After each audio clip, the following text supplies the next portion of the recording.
Mfumo huu ambao umesafiniwa na mamlaka ya serikali mtandao IGA pamoja na kitengo cha TEHAMA cha SEMEI ni utekelezaji wa mkakati wa serikali kuboresha huduma za utatuzi wa migogoro ya kazi nchini.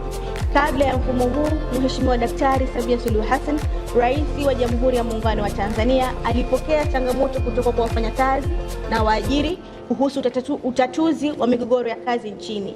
Mapema mwaka jana katika siku ya wafanyakazi duniani, Mheshimiwa Rais alitoa ahadi kuhusu ujio wa mfumo huu kutatua changamoto zilizotajwa, na leo na tarehe 21 mwezi wa kwanza 2026, Mheshimiwa Waziri Deus Sangu alitangaza rasmi kuanza kutumika kwa mfumo huo.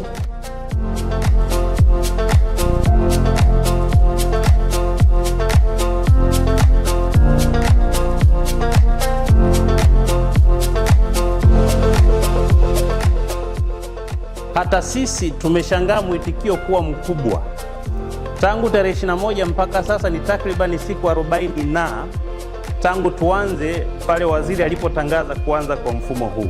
Lakini idadi ya watu ambao tumewahudumia kwa kupitia mfumo inaonekana hapa, na hii sasa ni update kwa sababu tunafuatilia kila siku, iko live. Maana yake ni watu 663 wamehudumiwa tayari na CMA ndani ya muda wa siku 40 bila kuja kwenye ofisi za CMA. Kwa tunampongeza sana Mheshimiwa Rais, lakini tunashukuru sana kwa ajili ya kazi nzuri ambayo imefanya kuwarahisishia huduma.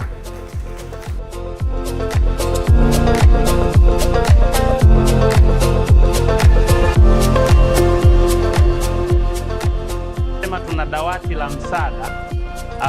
Hapa ndipo dawati la msaada. Anapiga simu kama anauliza nafanyaje, naingiaje, na changamoto yote aliyoipata kuhusu mfumo, anapiga simu na hawa wanapokea kwa ajili ya kumpa majibu sahihi.